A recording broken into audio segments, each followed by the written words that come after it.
అందరికీ నమస్కారం.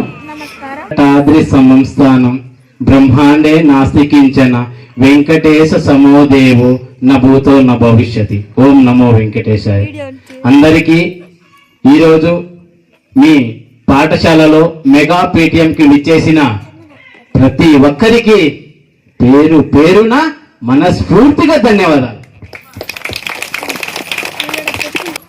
సమాజంలో కొంతమంది చదువుతారు, కొంతమంది చదువుకుపోతారు, కానీ ప్రతి ఒక్కరూ చదవాలనే ఒక సంకల్పం ఒక ఉపాధ్యాయులకు మాత్రమే ఉంటుంది. సమాజంలో మీకంటూ ఒక గుర్తింపు తీసుకురావడానికి మీరు ప్రతి క్షణం కష్టపడాలి. తేలిగా ఒక ఉపాధ్యాయురాలు గురించి చెప్తా నేను. మా పిఎం తాండా అండ్ పిఎంకే తాండాలో దాదాపు 8 మంది ఉపాధ్యాయులుగా ఈసారి డిఎస్సిలో ఉద్యోగం సాధించారు. ఒకటి మా మామ కూతురు మా కృష్ణానాయకన్ గారు ఇంతకు ముందే చెప్పారు, మౌనిక చాలా సంవత్సరాలు కోచింగ్ తీసుకునింది. ఎప్పుడు ఇంటికి వెళ్ళినా కూడా బుక్ చేతిలో ఉంటుంది. ఏమ్మా ఈసారి తప్పకుండా నువ్వు విజయం సాధిస్తావని ఎప్పుడు కూడా అడిగేవాడిని, అప్పుడు కూడా చెప్పేవాడిని కూడా, కానీ ఇప్పుడు కూడా మీరు అడగొచ్చు. కానీ ఎప్పుడైతే మనం కష్టపడతానో, నిరంతరం కష్టపడితేనే ఈ ఉపాధ్యాయ వృత్తిలోకి రాగలం. అది మీ పాఠశాలకి మీ అదృష్టంతోనే ఈ పాఠశాలకు వచ్చింది. అలా మనం కూడా కష్టపడితే ఏదో ఒక రోజున విజయం సాధిస్తాము అనే ఒక చిన్న సంకల్పం కాదు. కష్టపడితే ఏది కూడా కష్టం కాదు.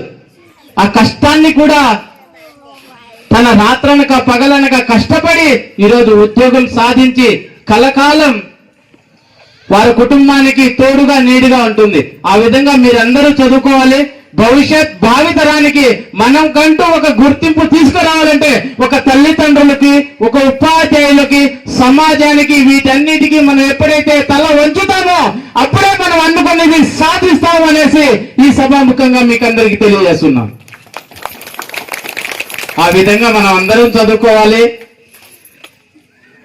ఒక్క విషయం, మా కృష్ణానాయకన్న గారు ఒక 10వ తరగతి వరకు గన చదువుకొని ఉంటే ఈ మండలమే కాదు ఈ రాష్ట్రానికి ఒక గొప్ప నాయకుడు అయ్యేవాడు. కానీ ఆ కాలంలో ఎన్నో కష్టాలు పడ్డాడు.